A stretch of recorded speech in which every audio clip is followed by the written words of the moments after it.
much retail, but I am management, so it actually pays well. Um, Now buying a house down here is actually harder than it seems. So Welcome one back to thing that Couch on Fire. welcome back to yeah. Anyway, so buying a house, selling. All right, so buying and selling homes. Okay, it. I have fucking like I don't know. I just it makes me want to have cancer. It's so fucking horrible. Like you think it's so Jesus. easy, dude. No, you think it is easy. It is No, very no, stressful. I am super familiar with the process. I was present Oh, at that's right. every That's one of the right. meetings when I was fucking 9. And that was under the Clinton goddamn era Fair Housing Act bullshit. Oh Every my god. goddamn grant they could get. Uh, Basically, the Fed subsidized our house. Wow. Come to think of it. Huh. It, dude. That was a It's nightmare, though. imagine when you as an adult, it's horrible. And Like, well, and actually experiencing it rather than just like, I'm fucking bored. Take me home. Why are you doing this to me? yes. Well, so all right, I will compare it to like a tattoo. So leading up to it, you're like, okay, I'm gonna get the tattoo. This is a cool tattoo. You designed something, you found something you like, you've committed to it. You want this. Now you got to fill out paperwork for the tattoo, and you got to answer all these dumbass questions. So then, when you finally start sitting down and getting the tattoo, that's the process of bidding, talking to the lender, trying to see this, that, and that. So the biggest problem is like so you go through this horrible pain with a tattoo, horrible pain, but the aftermath afterwards is great. You're in a house, so that's where we are right now. Like, Or you've permanently altered your body. and you permanently alter your body. Yes. So, in case people don't know, I owned a house with my wife in Charlotte, North Carolina. It was a nice house. Everything was good. We did sell it because we moved down to the beach for my daughter for the schooling here is nice. Now, buying a house was okay. It was different. First time buyers, it's really scary. Selling the house was probably the worst experience I've ever experienced. Now trying to buy a house in a different state and just reliving that buying again is just it's just crazy. The steps they don't teach you this stuff growing up. Like I had Fuck no. my grandparents and even parents. I know parents are great. A lot of parents teach their kids a lot of things, but they don't teach them the fundamentals. Well, they look over the fundamentals, like how to get a job, how to do your shit every day, and and how to buy a house. Now, not all parents are like that. Some of them do, and they do give advice, but it's been so long since they've bought a house that they don't really know the times. The times have changed. Oh So yeah. right now, I'm experiencing that. I mean, we got approved for a certain amount, which is great. It's more money than we got approved for in Charlotte. It's awesome. But now we're trying to. Now I have a child, and now last time we bought the house, I didn't have the child yet. So now we're thinking about school zones. So now the neighborhood that we want to live in has to have sidewalks and street lights. Um, I don't know, it's just endless, and it's not And even about the money. It's just trying to find the right house. Very and stressful. Ari and I have begun the let's look at places while we're waiting on the credit score to Yeah. breach 620, so we can do the VA home loan. Uh, and 1,000 houses that are, oh yeah, that's nice, but would you live there? Kind of places, and we've seen 3 that I can think of that were, oh yeah, no, I'd live there. Well, Oh yeah. I will say this: you guys should just take a day. I know you guys are still waiting for all that process, but I would say take a day and just go to a random open house. I will say the funnest part of the whole process is going to homes. Like you don't even really have to talk to people. Just walking around someone else's house it's kind of a creepy thing, but it's also kind of a cool thing because you started visualizing. That's where I would put my teeth. Or you'll see their stuff like like oh man, I like this desk they have. I kind of want to buy one. Yeah, like, oh, this is how the other side does it. Yeah, These are the like Joneses. so this is what they're like. Oh, but Yeah. yes, that's the funnest part. So I think you guys should do that because like I know we've looked at homes online and they look great. but in person, the living room is 10 times smaller than the picture, and you're like, the picture looks huge because they use a A wide fisheye lens, lens on fisheye an lens, extension pole from the top corner of the room, and then five cut filters. down. Yes, 5 filters to make it look like it's like in the fucking woods. Yeah. Oh yeah. No, I'm wise to those tricks. People grew up with Photoshop, and it's apparent on Zillow. Hey, we used it. I want everyone who's listening. It is fucking beautiful, though. Some of this photography that we've seen. Dude, go Google my old house where I used to live. I'll tell everyone my address. It's 8310 8310 Springhead Lane, and that's Charlotte, North Carolina. Zillow that house. You can see all my shit. It's pictures of it, but you can see like how wide they made the living room and stuff. And my living room wasn't that big. There were certain rooms that were big, but they just made it. The camera just made it look 10 times better than what it was. So that's another thing. So buying a house, you see these pictures, and then you go there, and you're kind of like, oh, this is weird. Same thing as selling it. We had to make our pictures great, but then when people came to our house, we had to leave because they would give us like an hour notice. So there's this really cool app nowadays. You'll get a message on your phone saying, oh, this family wants to look at your house at 1 o'clock. It's 11:30 in the morning. Do you accept or do you decline? So you hit accept, so that means you gotta clean for the next fucking hour because you want to sell the house. You don't want it to look like shit. And then you leave, and then you come back, and then they can leave a little note like, oh, the house was nice, but this shit looked bad.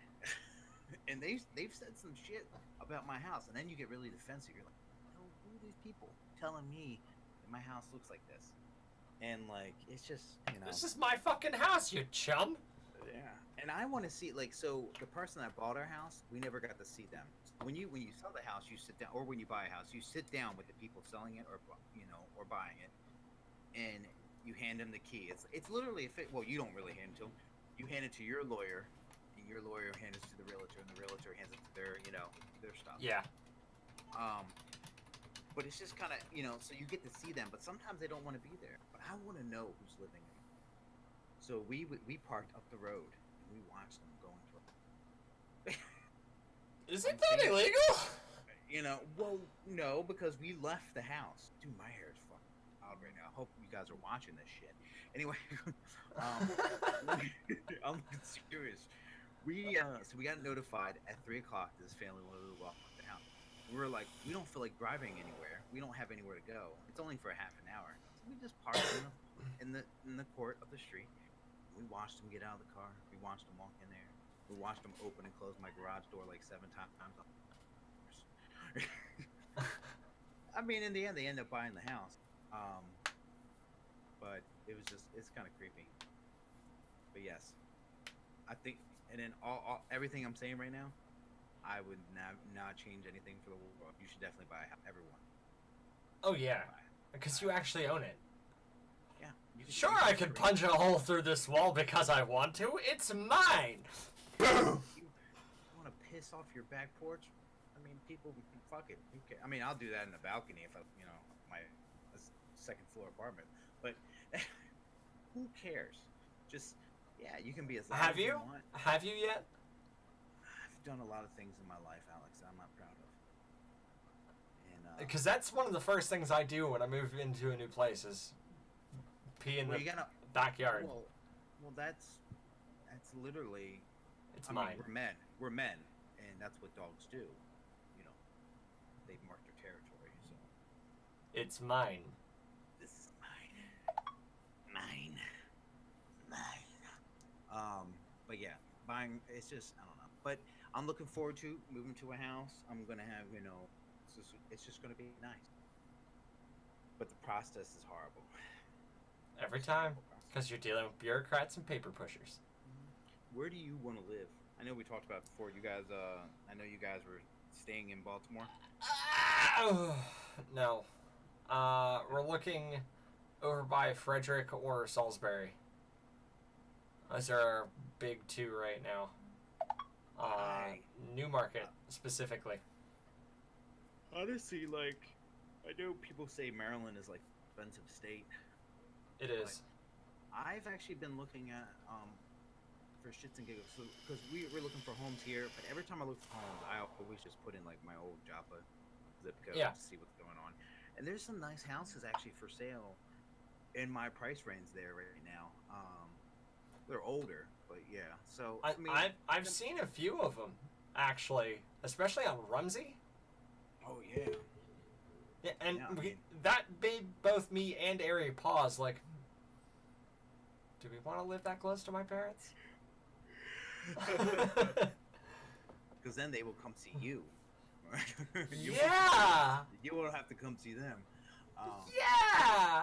I think though, like we kind of had that mentality to get away from people Yeah. when we first moved to Charlotte. But then once we were there, after like a couple months, we were yearning for attention. Like I kept going up to Maryland. Now, as you know, times come and go and work, and I haven't, I probably only go to Maryland twice a year, if that. Mm-hmm. But right now, we yearn for people. We want people. I did when we lived in Charlotte. I convinced Devin and his wife to move down to Charlotte. Unfortunately, I moved away. It was for my daughter. He understood. I mean, schooling there is not it's great, but it's not. It could be better. Let's just say it's like a 6 or 7 out of 10, where I'm in a 9 out of a 10 or a 10 out of a 10 area. Yeah. So that's a big thing. I mean, you want to do that for your kids. Um, but yeah, I mean, if I was you, to this day, I want to live near Ocean City. I love Ocean City. So Salisbury Yeah, is just dog. is an ideal situation. So if you guys move to Salisbury, Here's the thing, though. My parents are trying to move to Salisbury, so as a kind of sandbag to the monkey statue, we're looking at Newmarket because it's got fucking big goddamn lakes and shit out there that we could just okay. boat on. Nice. And we keep finding these beautiful waterfront properties that are just at the tippy top of our price range. Dude, I'm. This is a side note, but you just reminded me of something that I wanted to tell you. When you were talking about like a lake, and doing stuff like canoeing Yeah. and things like that. I've for the last weekend, well, last time we spoke, ever since like Black Friday, I've been really, really looking into doing this thing. It's called it's like what a minimalistic is, right? I know what Yeah, you know what it minimalism is. Yeah, just with the bare essentials that you need Yeah. to survive. Well, there's something about a cell phone. Like I've been going through this stage, and I'm sure everyone has gone through this. Like everybody's thought, I wonder if I cannot use my cell phone for a week. Or there's actually people out there, cell phone companies out there. Like Samsung just put out a new phone, but it's It's like not the a T9. smartphone. It's not Yeah. a smartphone. So there's now so Verizon it's a phone for a phone. It sounds ridiculous, but it's actually kind of smart. So basically, it doesn't get on the web, but it allows you to text and talk. But it's the same phone number and everything. So basically, you can leave your phone somewhere, and you can take this little tiny pocket. It's like 2 inches. You can take that with you, and go hiking and things like that, and you can just make it for phone calls or texting. And like I was thinking to myself, like, man, like I use my phone. I'm addicted to social media. To be honest with you, I'm always on it. I'm always looking at it. I'm addicted, and it is become a problem. So I thought about it, and I've watched videos of people actually trying to do this. Just stepping away for probably 6 days. Just stepping So away. Just these people stepping away from their phones but turning on a camera. yeah. Oh, I know. I wouldn't record it or anything. I just want to. The Like, if you're gonna problem, go dark, just go dark, you know? yeah, it's kind of like every. I feel like everybody, guy or girl, it doesn't matter. Everybody goes through a stage in their life where they kind of just want to, like, Go dark. experience the old days. Just, what did you do before? Like, kind of like get away. Because tell me, I know everybody has a panic attack when they lose something that well, just not lose it, but just kind of like misplace it. Usually it's car keys. Usually it's something. But lately, it's like if you misplace your phone, you have a panic attack. Or if you misplace like a smartwatch or something that you Mm-hmm. use, you have a panic attack. I purposely bought a BlackBerry. I have a BlackBerry. I use a BlackBerry. No, it's a smartphone, but it's a BlackBerry. It's okay. The screen's really small, but it's okay. The reason why part of the reason why I got it is because I want to stop big screens in my face at nighttime. I want to stop like doing that. If anything, I want to use the computer at home. Like I wouldn't mind coming home, check my social media, but I'm going to use a computer at my house. I just want to be disconnected when I'm out in the world. And then I was like, well, if I'm going to do that, I'm going to try to do it like 100%, just kind of get off the grid. But I don't know. That was just a side note because you were talking. Oh no, it's like every 2 weeks I say to myself like, I just do I want a smartphone? And the answer is yes, but I went ahead and factory reset it so I didn't have anything the fuck on there. Yeah. And I'm going minimalist with a couple features like the Google Now news feed, and like that's it. See, it's just tough. It's though, quieter. It is quieter, but like we're at a point in our lives where our generation is great. We got to experience the before, Yeah. and now we're experiencing the now. And now it's so hard. It's so I can see like before we had cell phone, I would lean over, look to my friend and be like, "Hey Alex, what is that actor that was in that movie?" And we would sit there for hours thinking of the fucking movie. Who was that actor? Who was that actor? They were in this with them. No, not that person. This person. Yeah. Who was that actor? Was in this movie?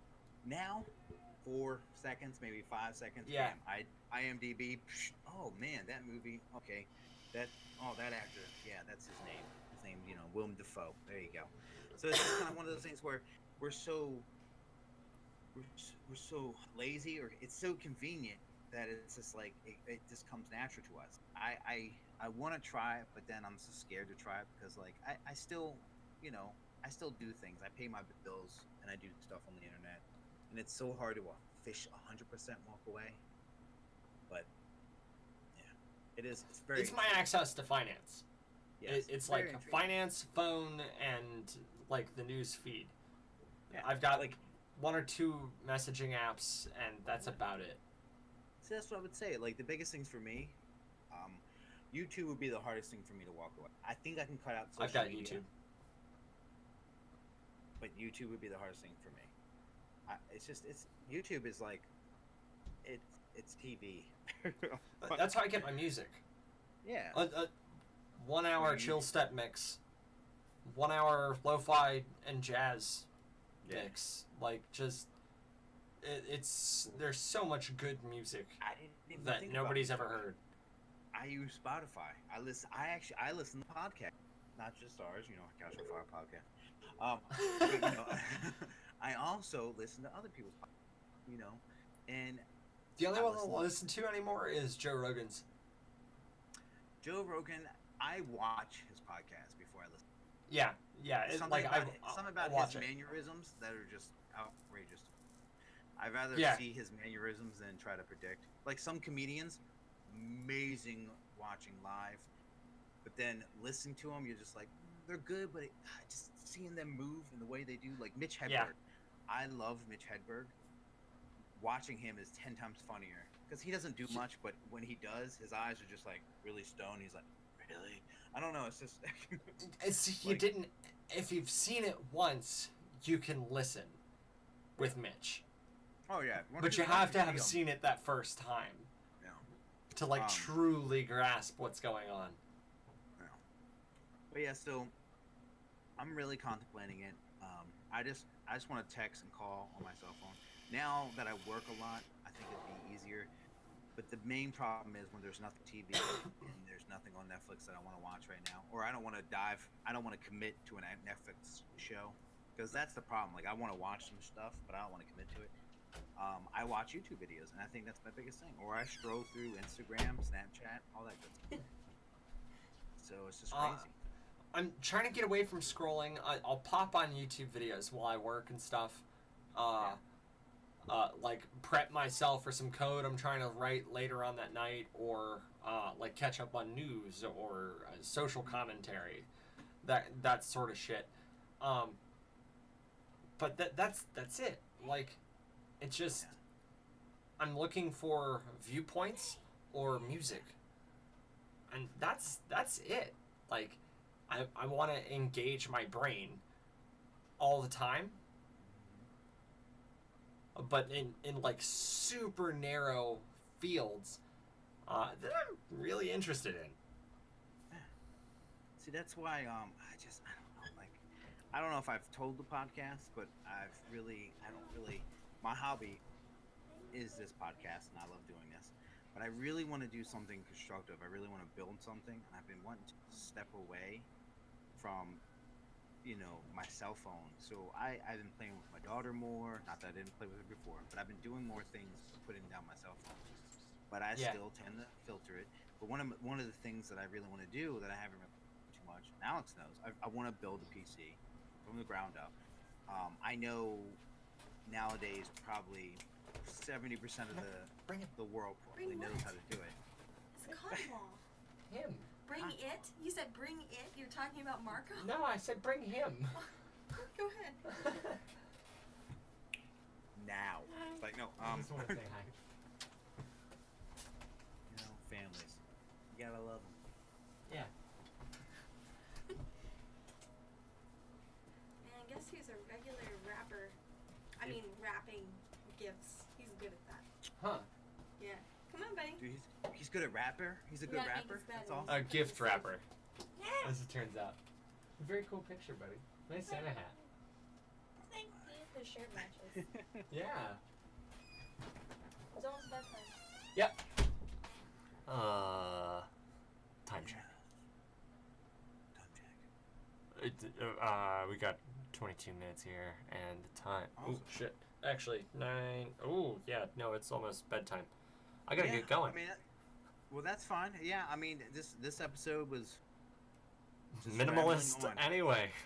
Yeah, I mean, I want people who actually listen to this, if you can comment on our Facebook page and just tell us, like, what's one thing on your phone that you cannot live with. I mean, it could be an app, it could be a game, it could be, But financing. that one thing, that one Right. interface that you need and can't give up that keeps you on your cell phone.